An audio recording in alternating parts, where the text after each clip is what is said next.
Pada sebuah kerajaan bawah laut yang indah, hiduplah seorang putri duyung bernama Carmel. Carmel memiliki ekor berwarna biru kehijauan yang berkilauan seperti permata. Ia dikenal oleh semua penghuni lautan karena kebaikan hatinya dan senyumnya yang selalu bersinar cerah. Setiap pagi, Carmel berenang di sekitar kerajaan, membantu teman-temannya yang membutuhkan. Ia selalu siap menolong ikan-ikan kecil yang tersesat atau membersihkan terumbu karang dari sampah yang terbawa arus. Carmel sangat mencintai lautan dan semua makhluk yang hidup di dalamnya. Suatu hari, Carmel menemukan seekor penyu tua yang terjebak di jaring ikan. Penyu itu terlihat sangat lelah dan tidak bisa melepaskan diri. Carmel dengan cepat berenang mendekati dan berkata, "Tenang, aku akan membantumu." Dan dengan hati-hati, Carmel menggunakan siripnya untuk memotong jaring itu hingga penyu tua itu bebas.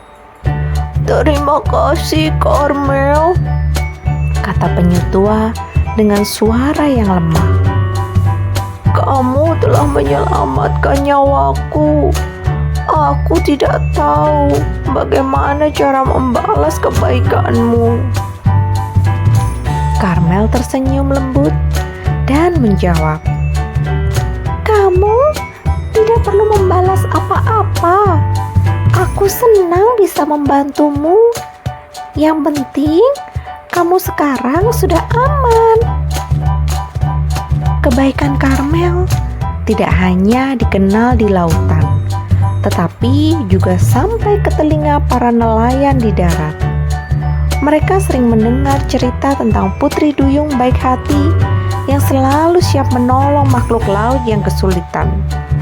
Banyak nelayan yang akhirnya berhenti membuang sampah ke laut dan lebih berhati-hati saat memancing. Mereka tidak ingin melukai teman-teman Carmel. Suatu malam, badai besar melanda laut.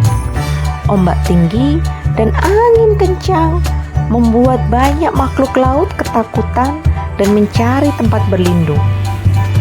Carmel berenang ke sana kemari, membantu teman-temannya menemukan tempat aman.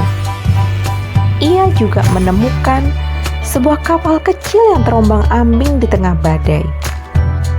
Di atas kapal itu ada seorang anak laki-laki yang ketakutan, namanya Tom. Tom terpisah dari keluarganya saat badai datang. Carmel mendekati kapal itu dan berkata, "Jangan takut, Tom. Aku akan membantumu." Tom terkejut melihat putri duyung, tetapi ia merasakan ketenangan saat melihat senyum Carmel. "Bagaimana caranya kita bisa selamat?" tanya Tom dengan cemas. Carmel menggunakan kekuatan siripnya yang kuat untuk menarik kapal itu menuju pantai.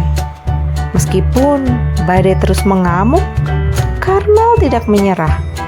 Ia terus berenang dengan kuat hingga akhirnya kapal itu sampai di pantai dengan selamat. Tom berterima kasih kepada Carmel. "Kamu menyelamatkanku, Carmel. Aku tidak akan pernah melupakan kebaikanmu." Carmel tersenyum dan berkata, "Yang penting, kamu sekarang aman. Jaga dirimu baik-baik, Tom." Setelah badai berlalu, laut kembali tenang dan damai. Kisah tentang kebaikan hati Carmel menyebar ke seluruh penjuru laut dan darat. Semua makhluk laut dan manusia saling menjaga kebersihan dan keselamatan laut. Putri duyung Carmel hidup bahagia dikelilingi oleh teman-teman yang mencintainya. Kebaikan hatinya menjadi teladan bagi kita semua, baik di laut maupun di darat. Nah adik-adik, Semoga kalian dapat mengambil pelajaran dari dongeng anak hari ini, supaya kalian dapat tetap menjadi orang yang baik dimanapun kalian berada. Terima kasih sudah tetap bersama dengan channel kami. Dan apabila adik-adik suka dengan cerita ini, jangan lupa yuk bantu kakak untuk like, subscribe, dan nyalakan tanda lonceng yang ada pada video ini supaya kalian bisa terus mengikuti cerita menarik lainnya. Jangan lupa ya untuk tetap senantiasa bersukacita dalam menjalani hari ini. Dadah!